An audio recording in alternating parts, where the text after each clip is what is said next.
भजन संहिता अध्याय 1।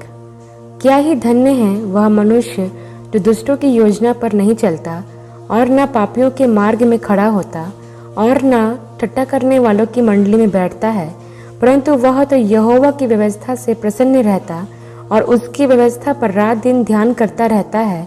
वह उस वृक्ष के समान है जो बहती पानी की धाराओं के किनारे लगाया गया है और अपनी ऋतु में फलता है और इसके पत्ते कभी मुरझाते नहीं, और जो कुछ वह पुरुष करे वह सफल होता है। दुष्ट लोग ऐसे नहीं होते, वे उस भूसी के समान होते हैं जो पवन से उड़ाई जाती है। इस कारण दुष्ट लोग अदालत में स्थिर न रह सकेंगे और ना पापी धर्मियों की मंडली में ठहरेंगे, क्योंकि यहोवा धर्मियों का मार्ग जानता है, परंतु दुष्टों का मार्ग नाश हो जाएगा। भजन संहिता अध्याय 2। जाति जाति के लोग क्यों हुल्लड़ मचाते हैं और देश देश के लोग क्यों षड्यंत्र रचते हैं?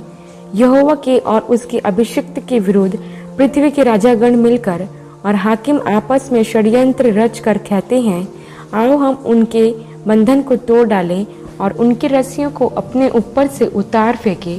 वह जो स्वर्ग में विराजमान है हंसेगा, प्रभु उनको उपहास में उड़ाएगा। तब वह उनसे क्रोध में बातें करेगा और क्रोध में यह कहकर उन्हें भयभीत कर देगा, मैंने तो अपने चुने हुए राजा को अपने पवित्र पर्वत सिय्योन की राजगद्दी पर नियुक्त किया है। मैं उस वचन का प्रचार करूंगा जो यहोवा ने मुझसे कहा, तू मेरा पुत्र है, आज मैं ही ने तुझे जन्माया है। मुझसे मांग और मैं जाति जाति के लोगों को तेरी संपत्ति होने के लिए और दूर दूर के देशों को तेरी निज भूमि बनने के लिए दे दूंगा। तू उन्हें लोहे के डंडे से टुकड़े टुकड़े करेगा, तो कुम्हार के बर्तन के समान उन्हें चकनाचूर कर डालेगा। इसलिए अब हे राजाओं बुद्धिमान बनो, हे पृथ्वी के शासकों सावधान हो जाओ। डरते हुए यहोवा की उपासना करो और कांपते हुए मग्न हो। पुत्र को चूमो, ऐसा ना हो कि वह क्रोध करे और तुम मार्ग ही में नाश हो जाओ, क्योंकि क्षण भर में उसका क्रोध भड़कने को है।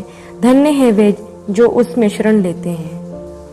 भजन संहिता अध्याय 3। हे यहोवा, मेरे सताने वाले कितने बढ़ गए हैं। वे जो मेरे विरुद्ध उठते हैं बहुत हैं। बहुत से मेरे विषय में कहते हैं कि उसका बचाव परमेश्वर की ओर से नहीं हो सकता। परंतु हे यहोवा, तू तो मेरे चारों ओर मेरी ढाल है। तू मेरी महिमा और मेरे मस्तक का ऊंचा करने वाला है। मैं ऊंचे शब्द से यहोवा को पुकारता हूँ और वह अपने पवित्र पर्वत पर से मुझे उत्तर देता है। मैं लेट कर सो गया, फिर जाग उठा, क्योंकि यहोवा मुझे संभालता है। मैं उस भीड़ से नहीं डरता जो मेरे विरुद्ध चारों ओर पाती बांधे खड़े हैं। उठ हे यहोवा, हे मेरे परमेश्वर, मुझे बचा ले, क्योंकि तूने मेरे सब शत्रुओं के जबड़ों पर मारा है और तूने दुष्टों के दांत तोड़ डाले हैं। उद्धार यहोवा ही की ओर से होता है। हे यहोवा, तेरी आशीष तेरी प्रजा पर हो। भजन संहिता अध्याय 4। हे मेरे धर्ममय परमेश्वर, जब मैं पुकारूं तब तू मुझे उत्तर दे। जब मैं संकट में पड़ा तब तूने मुझे सहारा दिया।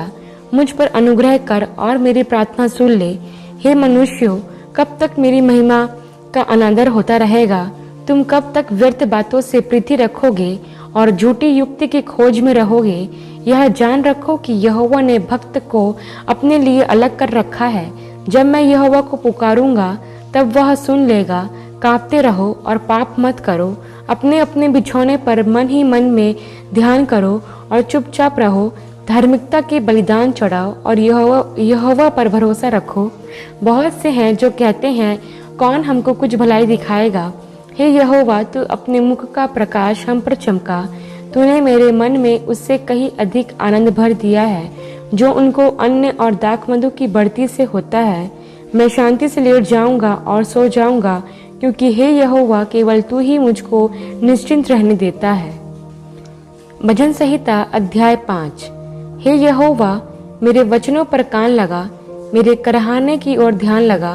हे मेरे राजा, हे मेरे परमेश्वर, मेरी दुहाई पर ध्यान दे, क्योंकि मैं तुझी से प्रार्थना करता हूँ। हे यहोवा, भोर को मेरी वाणी तुझे सुनाई देगी।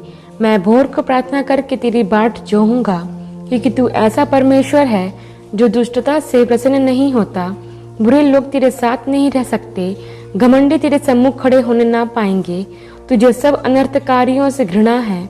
तू उनको जो झूठ बोलते हैं नाश करेगा। यहोवा तू हत्यारे और छली मनुष्य से घृणा करता है, परंतु मैं तो तेरी अपार करुणा के कारण तेरे भवन में आऊंगा। मैं तेरा भय मानकर तेरे पवित्र मंदिर की ओर दंडवत करूंगा। हे यहोवा, मेरे शत्रुओं के कारण अपनी धार्मिकता के मार्ग में मेरी अगुवाई कर। मेरे आगे आगे अपने सीधे मार्ग को दिखा, क्योंकि उनके मुंह में कोई सच्चाई नहीं, उनके मन में निरी दुष्टता है।